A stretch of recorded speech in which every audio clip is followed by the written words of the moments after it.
Welcome, hola, bienvenidos, bonjour et bienvenue to the Social Network Show. Welcome to the only worldwide show dedicated to social networking and social media. We give you actionable information to make your social networking the best it can be for business to consumer, and for folks who just like to post. And now, broadcasting from the studios of the Hank Greenspoon School of Journalism and Media Studies of UNLV, the University of Nevada, Las Vegas, the host of the Social Network Show, Jim Nico and Dr. Jane Kawasaki. Welcome to the Social Network Show. You're joining us from the studio of the University of Nevada, Las Vegas. And we are very happy to have you with us. We're going to be speaking with Carol Todd, mother of Amanda Todd. And we are going to be talking about cyber harassment and the tragic consequences that it can have. Carol, welcome to the Social Network Show. Thank you. And Carol's been very active since the death of her daughter in trying to influence some of what is happening out there and through the Amanda Todd legacy. Carol, can you just kind of give us a nutshell history of what happened when and how this sad situation came about?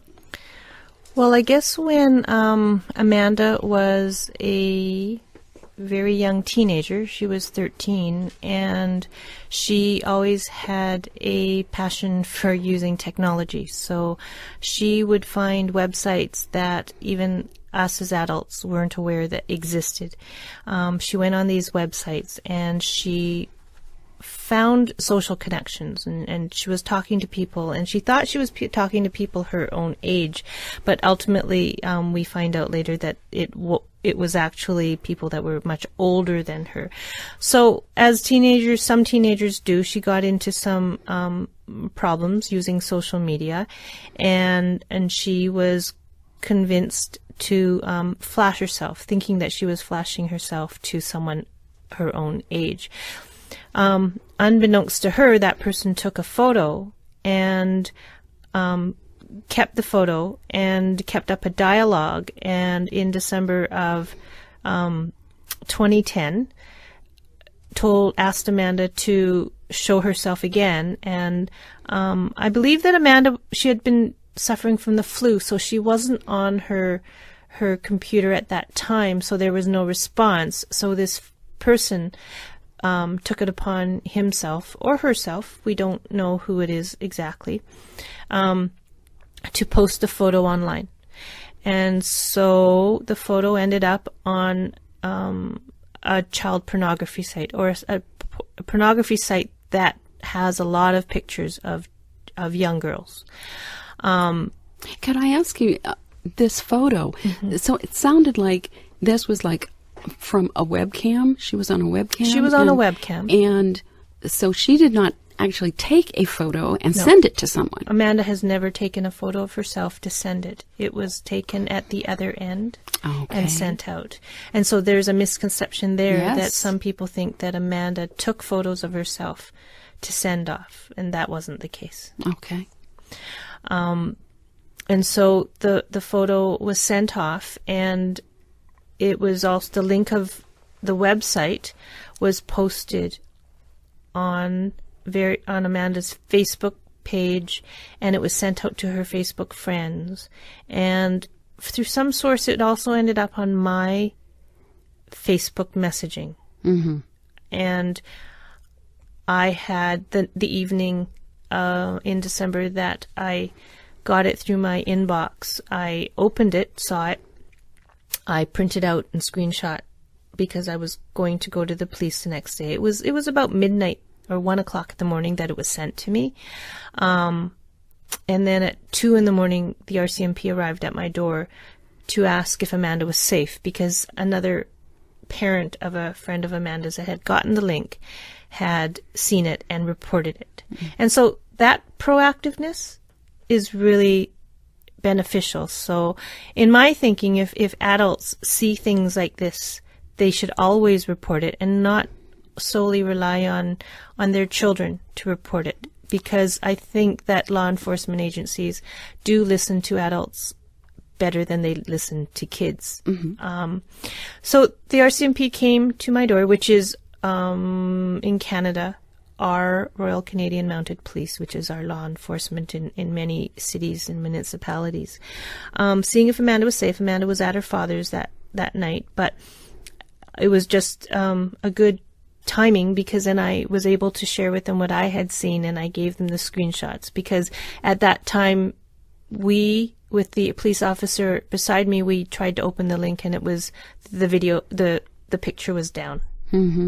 So they proceeded to go and check to make sure Amanda was safe, and then we had follow-up meetings. They opened a case up, and we had follow-up meetings after that for them to check out IP addresses and contact the site, hopefully, and then for Amanda to talk about what she did and why it was wrong and what she should do in the future.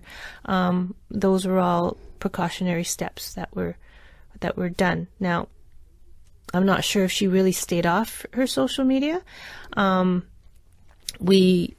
We did restrict her internet usage, but however, kids can go to friends' houses. They can find other places to attain internet capabilities.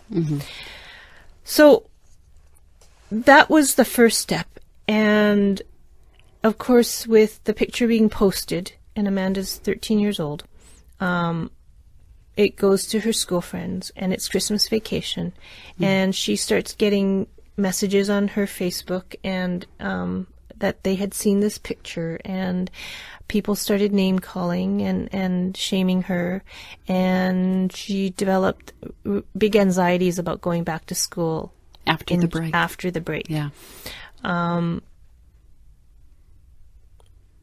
It was, and I do.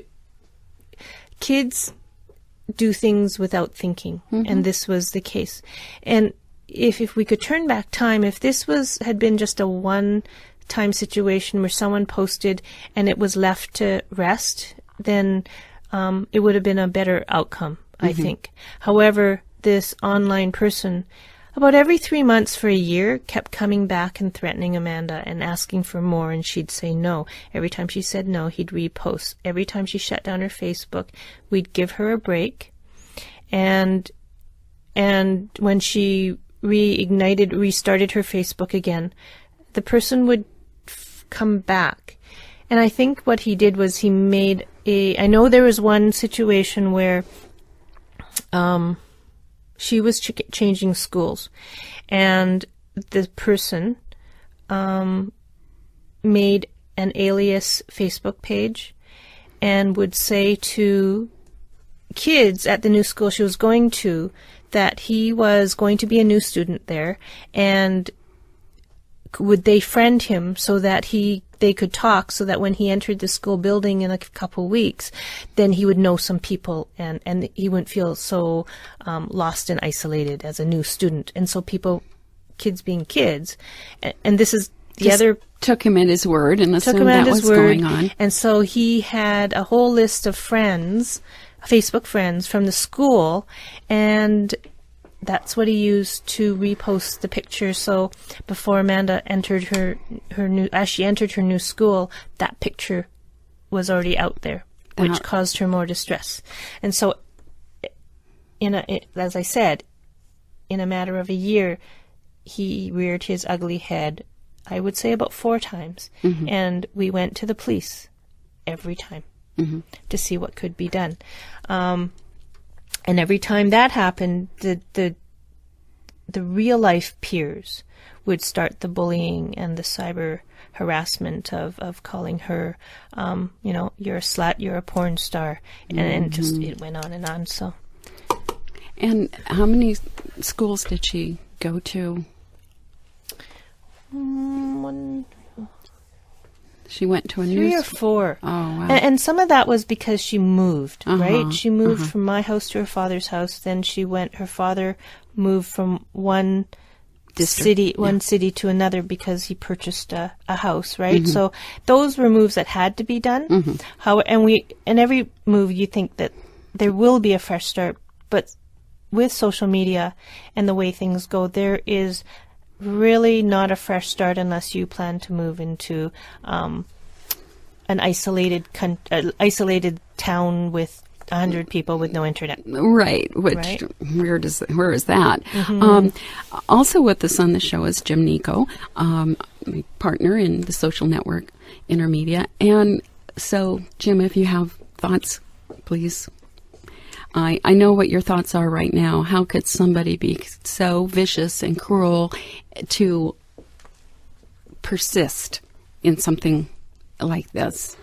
Yes, that's part of it, and the other part is that my admiration for you, Carol, the bravery, the courage, amidst the pain of losing Amanda, and I believe that what's endeared me to you is your devotion to helping other kids around the world to avoid, if not totally eliminate, you're devoting yourself and your life in Amanda's honor to helping other kids from having to go through this kind of pain. And that's, to me, what I love about you and admire about you. That's what's going on. And I'm heartbroken about Amanda, but I feel like somehow she's guiding us in a way. I mean, and that's what keeps me going.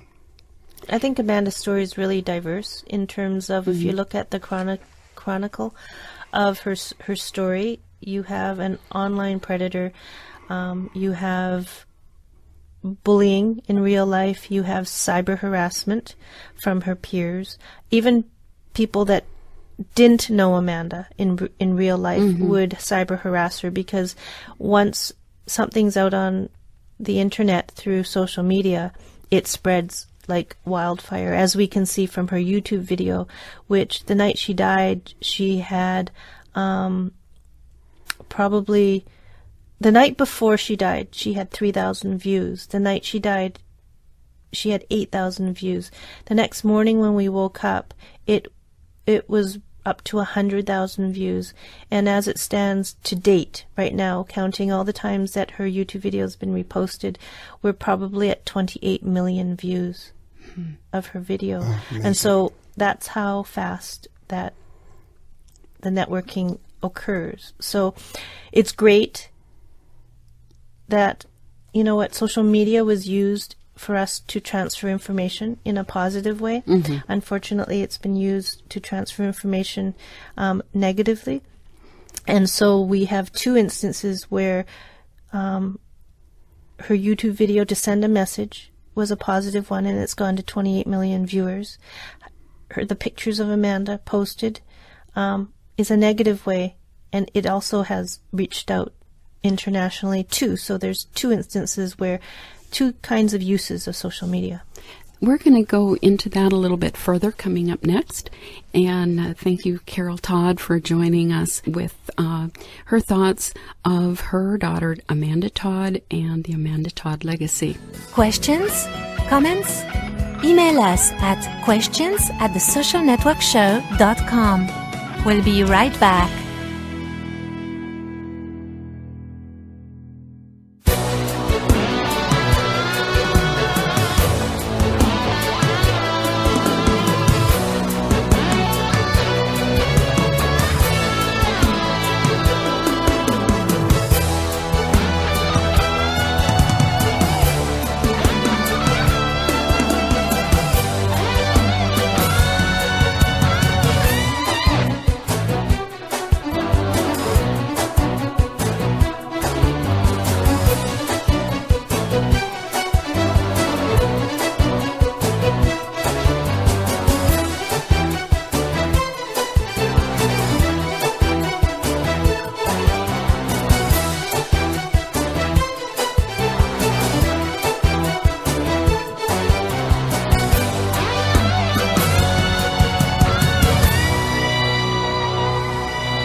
Today in school, I learned a lot. In chemistry, I learned that no one likes me. In biology, I learned that I'm fat. I'm stupid.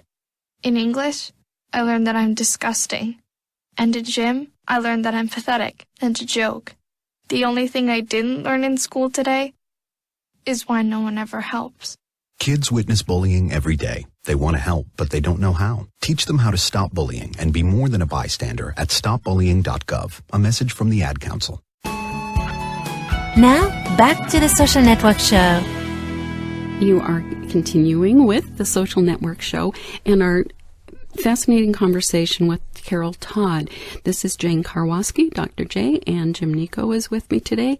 And Carol Todd, the mother of Amanda Todd, and I know that that is your emphasis even today, that you want to, you're being Amanda's mom is what is motivating you here.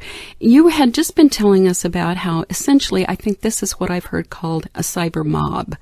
The fact that even people who didn't know Amanda would act like a mob acts in real life, you know, just being carried away with the moment, and unfortunately in a very negative sense, Yes.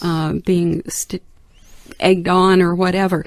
So, but what I'm wondering is what were the effects, you know, when the cyber harassment first started, and how did that affect her mental and emotional health? When it first started, it brought up all anxieties within her. She was afraid to go out in our community because she was afraid people would recognize her and laugh at her and call her names, which, you know what, now that I reflect back, and this was the case, there are kids out there who weren't very nice, who thought maybe, you know, if they reflect now, they'll understand what they did was wrong. But at the time, it was funny to them. It was a joke, and and a lot of kids will say, well, I said it because I didn't know, I was only joking. It wasn't meant to hurt anybody. But I truly think after, you know, what I've gone through with Amanda and what I've done in having other kids contact me, is that when they see these words, and if it's ongoing, it cuts to their core emotionally and it hurts them. And unlike in the old days, where if someone was harassed, you could go home, you could shut the door, and you could ignore it. But social media has made technology available 24/7 to kids, and they are addicted to it. They can't not sleep without their cell phones on, without text messages buzzing at 2 a.m. And so they're hooked up to it. They're connected to it all the time, so they can see what's being posted about them. And this is detrimental to their mental health. They eat it, they sleep it, they absorb it, and there's been an increase in you know what, young girls we hear about, but it also happens with young boys. Yeah. Their brains aren't fully developed, and some of them, not all, have struggles with trying to cope with the put downs and the harassment and the name calling and having no friends. So then they socially isolate themselves because of their anxieties and paranoia. They go on the internet more. They don't always make those face-to-face connections, which you need face-to-face to learn how to interact with people, how to think, how to respond. And then being socially isolated causes some depressions to form. And sometimes kids can work their way out of it with supports, and sometimes they can't. And when you look at the health situation across the world, mental health, it's there, but it's not one that is up there in funding. There's cancer research, there's diabetes research, there's heart and stroke research, and money being put in to fund those projects.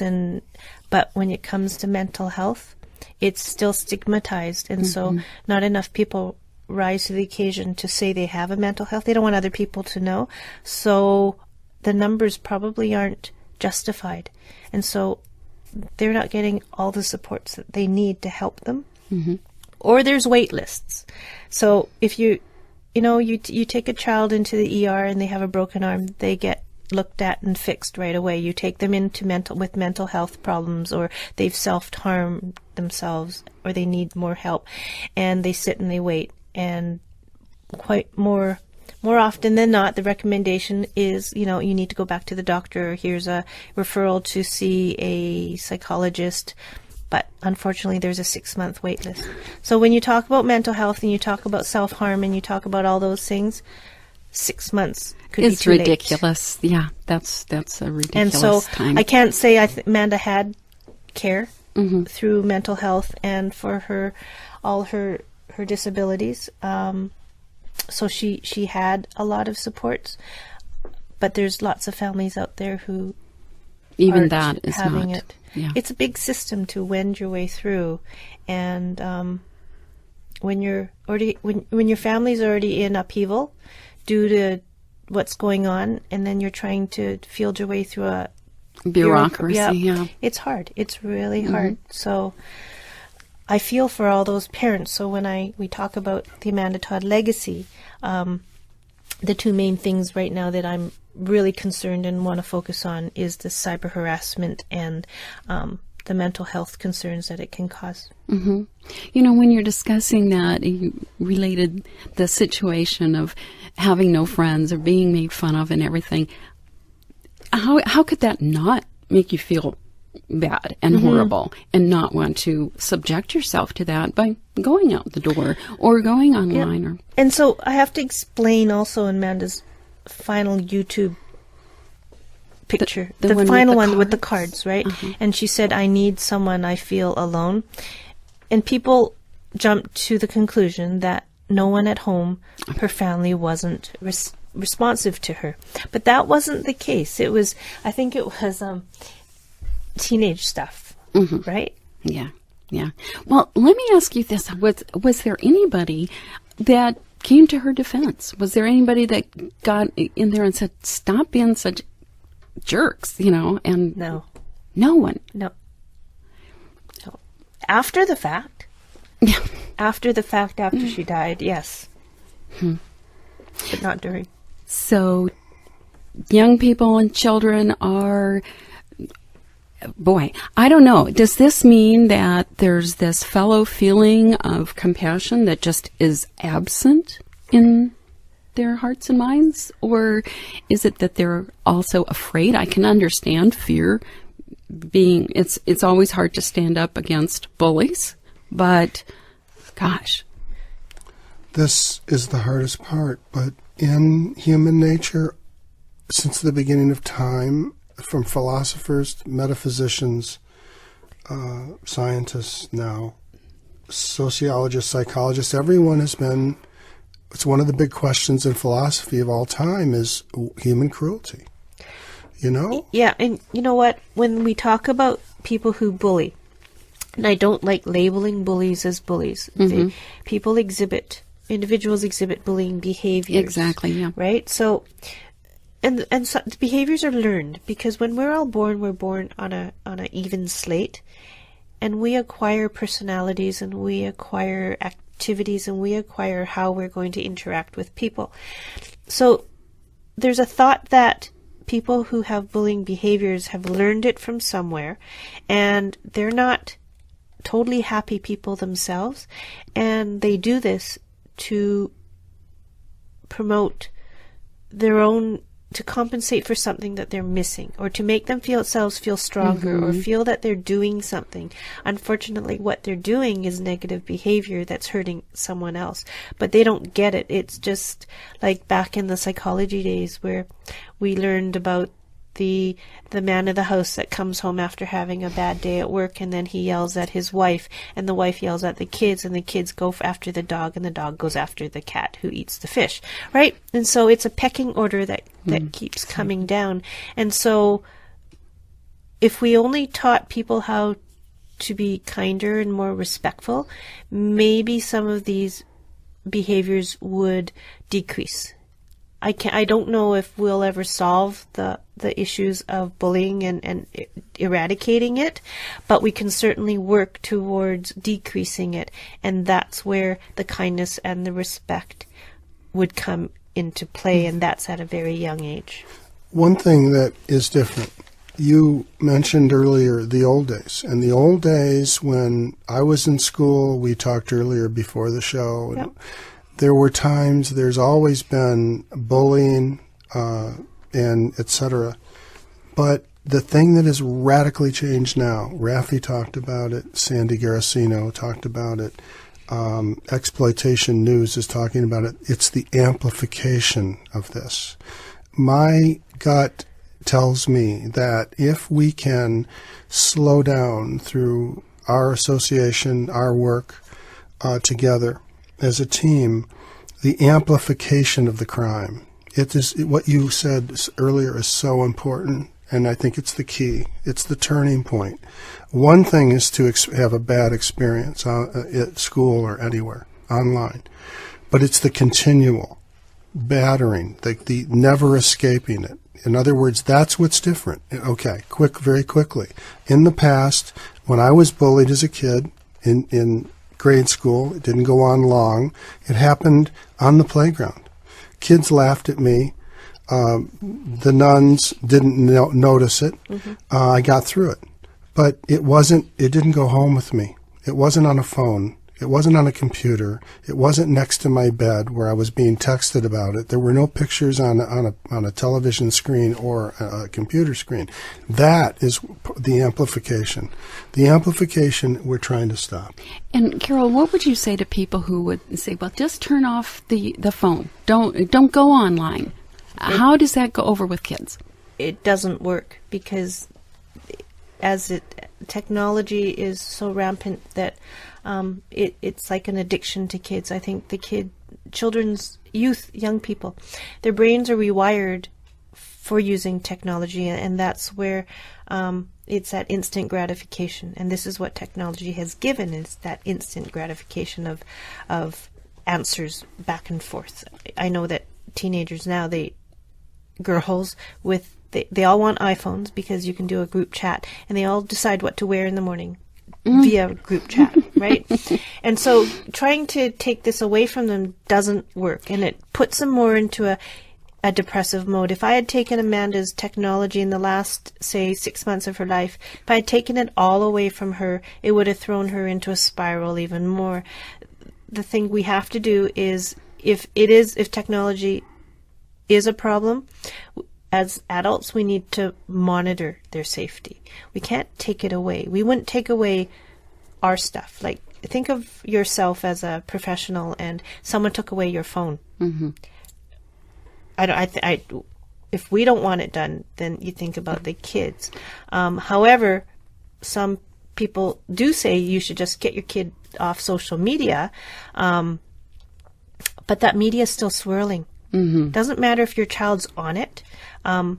It's still running rampant. And the best thing also that we can tell our youth out there is, if someone's making comments about you, report it to a trusted adult, a safe adult, and if you need to get enforcement, report it to your school, to enforcement, and hope that something will be done, and have your parents monitor it also. Okay, well, let's talk next about the impact of the ubiquity of this social media in the lives of young people today. And we'll be discussing that with Carol Todd, mother of Amanda Todd, and the Amanda Todd Legacy representative and founder. So we'll be talking with you about that next.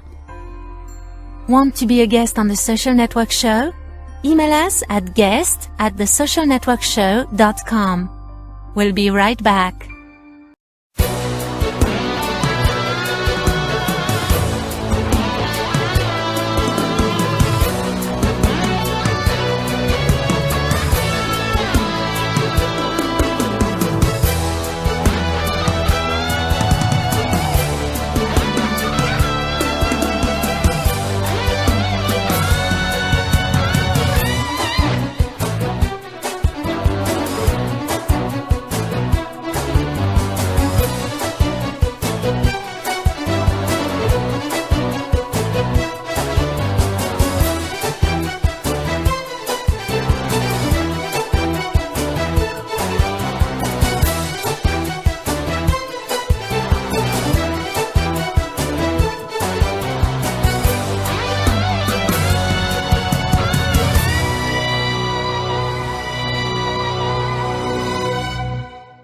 Today in school, I learned a lot.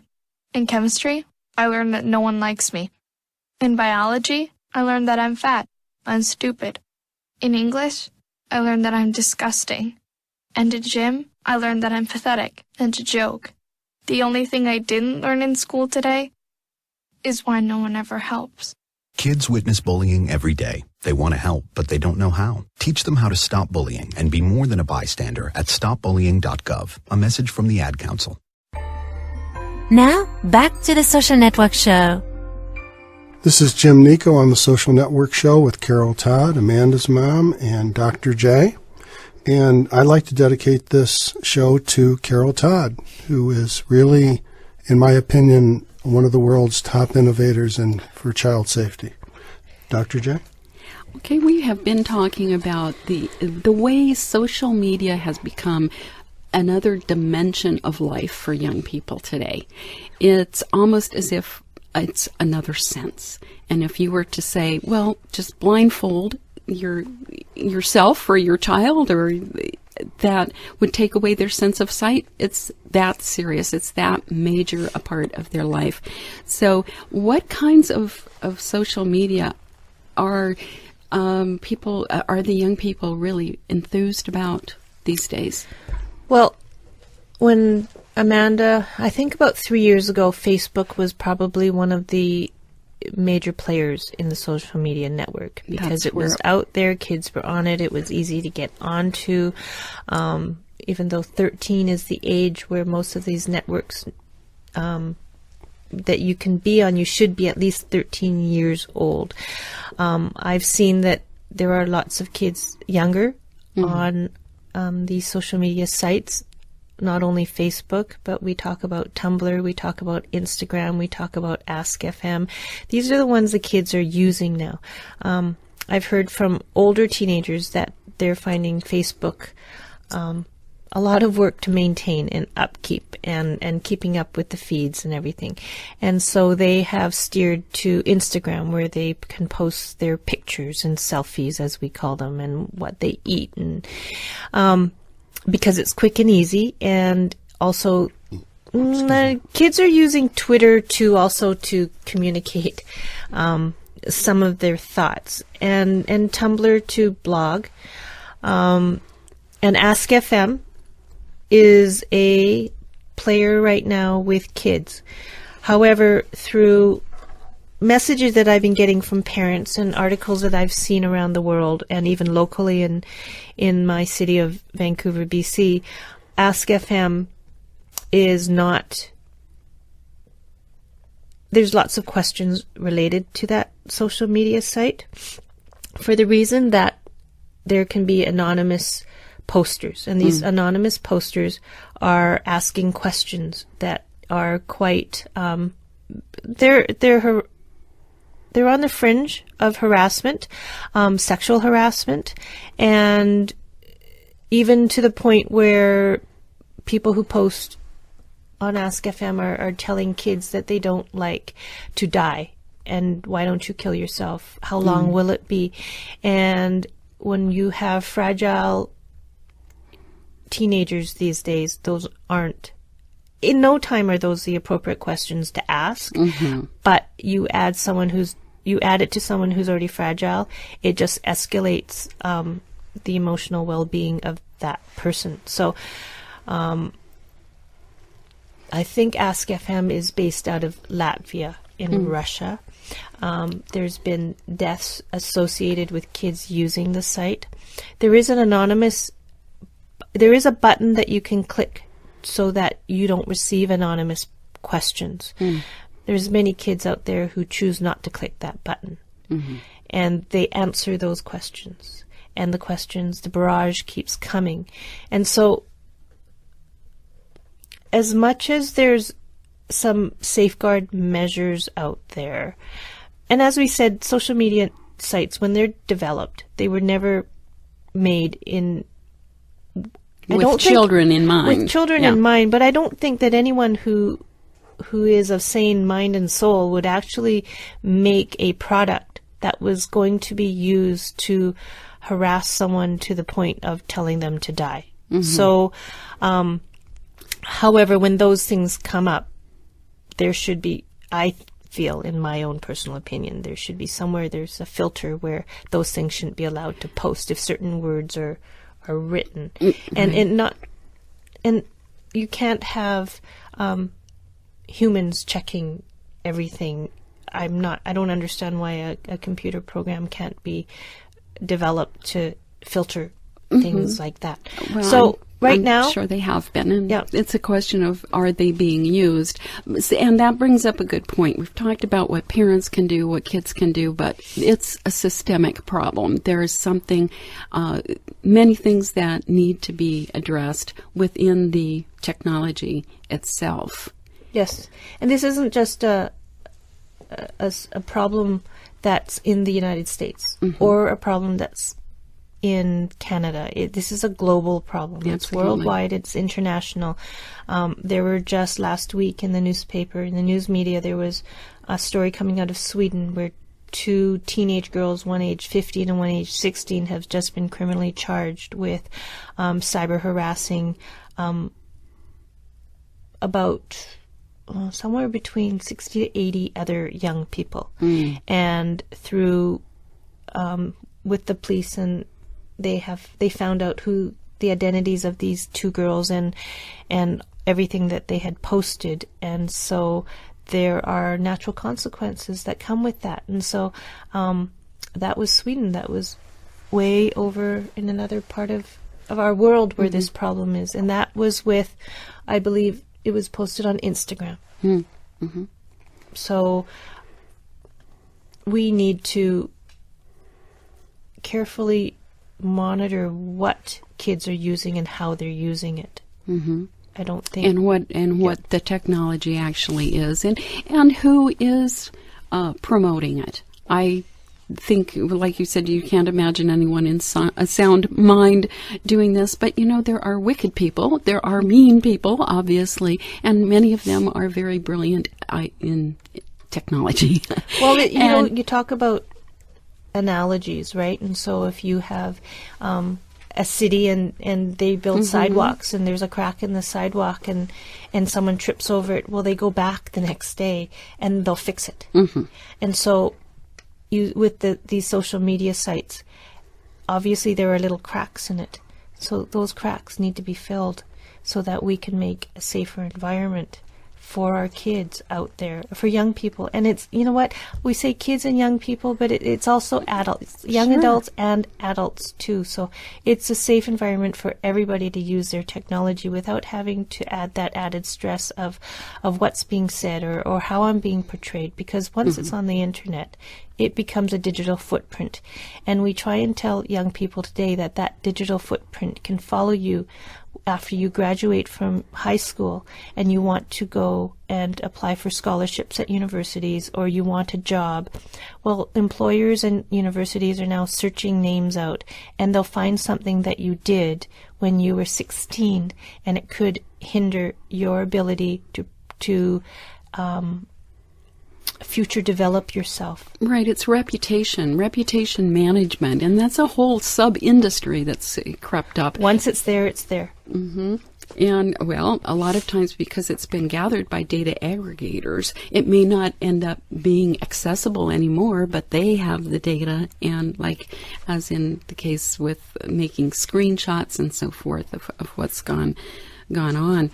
In looking at what the social networks themselves can do, you have been very persistent in going to Facebook to request them to remove the sites that have been even remembrances and things that have been for Amanda and her memory have been vandalized, if you will. And maybe we can go on to talk about that in our next segment, what the response has been, how that eventually there has been some response, but what we can possibly do to make that more effective and in a more timely manner in the future. Thanks, Carol Todd. And we are Jim Nico and Jane Karwoski, Dr. J. And we will be back with more on what has happened with the efforts to remove the offensive sites from Facebook. More of the Social Network Show in just 1 minute.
Today in school, I learned a lot. In chemistry, I learned that no one likes me.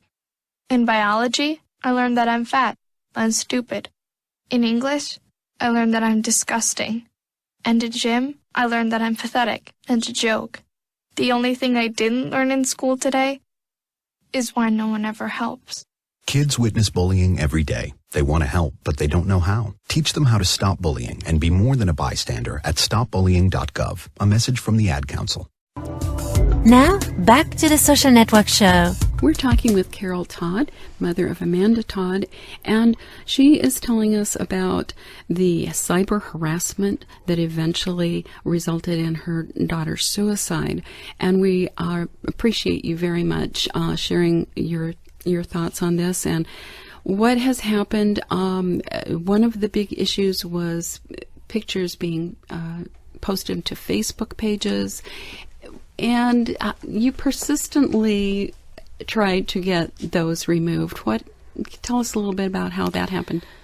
Well, you know what, the funny thing, Amanda passed away on a Wednesday evening, and 2 nights later some Facebook posts started to pop up that I was aware of. Mm-hmm. And so I had, of course, people monitoring it and watching over this. And so I got the phone call that this horrible site had come up, and it was apparently a photo of Amanda in autopsy. But I knew it wasn't true. Yeah. Anyway, so we called the RCMP, and everyone that saw it would hit the report button on Facebook. Mm-hmm. That one eventually came down, but not before people copied it. And so those kinds of pictures and other pictures of Amanda photoshopped started appearing on Facebook. There were many RIP sites, mm-hmm. and because her YouTube video went global, we're talking in the hundreds range. So we tried for a long time to keep up with it, and it was really hard. And I have a group of really good supporters of the legacy. And every time someone found a web link of Amanda via Facebook, I mean, there's other ones on various social media sites too, they would report it, and we've kept it all logged onto mm-hmm. a document. And so some came down, some didn't come down. I at the time, I found it very hard to connect with Facebook to get some of these down. But recently they've all started to disappear. Okay. And I know that Facebook has been very resourceful and helpful with that. Saying that, 200 disappeared, but we have 200 more coming up. Right. Amanda was endearing to all of us. We all remember her now, and I guess that other piece is that there's that other group of people who are continuing to remember her in a negative way, right? And we call them trolls, and we're not supposed to feed them, so we'll quietly take those ones down, and hopefully something will be in place so no more can pop up with Amanda's name on it.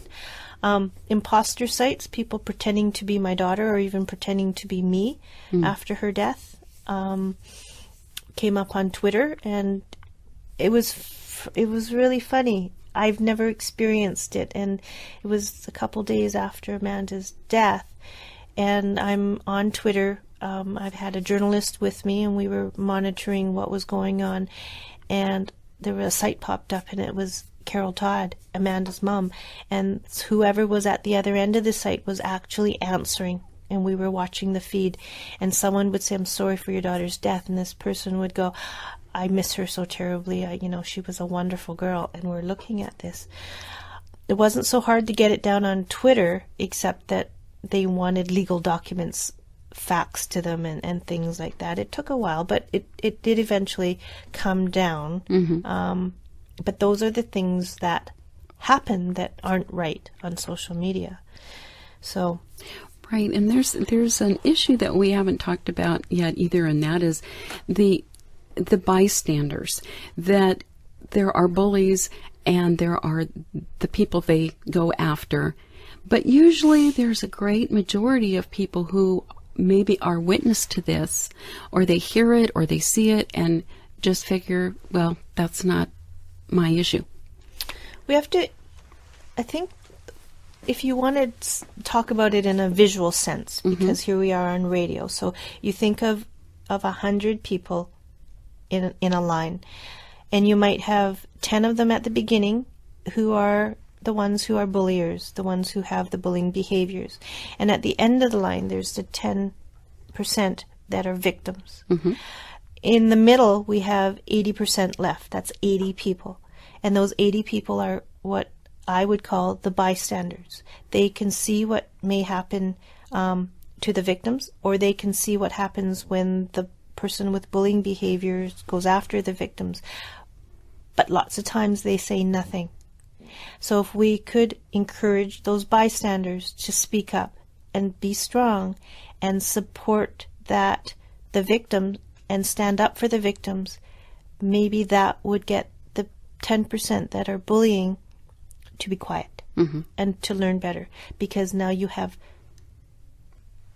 80 people telling the 10 people that their behaviors aren't acceptable to society and they need to learn from their actions, kindness, respect, and all that stuff. Well, it's often said that bullies are essentially cowards inside, and that even though the 80% may be afraid of them, many times drawing the line, going through the channels of enforcement and so on, it really, the problem can evaporate in some cases. Because, like, when you talk about the 80%, 10%, and that is really effective when it's real. Like, when it's real physical world, you can touch it. Unfortunately, those 80% also, when they see something happening online, they need to somehow speak up to those people online. Hiding behind a screen and being mean and nasty and harassing, the anonymity is what makes that person strong. And so if that person had to come out from behind the screen, they would probably not say half the things that they said. And so finding the answer to that problem is a worldwide solution. We need to work together to make it happen. Right, and we're very happy that you've agreed to serve on the advisory board for the Social Network Association, which we are launching right now.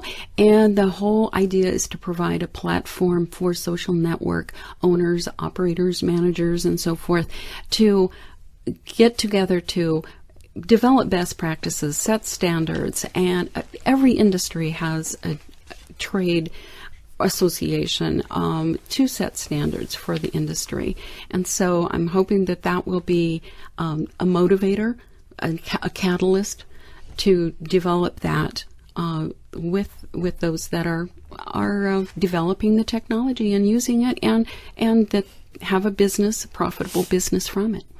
I want to just say one thing. I want to remind everyone in the world that social networkers are really what make up social networks. Without you social networkers, there would be no social networks. You mean the people that participate on them? Yes. The rank and file. Yes, the vast, what makes this such a large phenomenon, the millions of social networkers that are on social network sites really have the power and the control. What we're asking you to do is to join us, Carol Todd, Dr. J, myself, join the Social Network Association and help us to help the social networks sites and the owners and the managers make their sites safe for kids. That is the bottom line. You have the power. You can go on any social network you want, or you can leave anyone you want. And we want you to go on the safe social networks. So that is our message. It's a positive message. Social networking and social networks are a powerful tool. We just want to make them work for you, for safety, service, and that's the bottom line. Thank you. Thank you for joining us today on the Social Network Show, and we've enjoyed talking with Carol Todd, mother of Amanda Todd, and Jim Nico, and myself, Dr. J. Thank you. Thank you. You've been listening to the Social Network Show, the only worldwide show dedicated to social networking and social media. coming to you from the studios of the Hank Greenspan School of Journalism and Media Studies of UNLV, the University of Nevada, Las Vegas. Listen to archived shows and follow us on Twitter. The views expressed on the Social Network Show are those of the hosts and guests and may not be the views of Social Network Intermedia. The Social Network Show is produced by Social Network Intermedia, copyright 2012.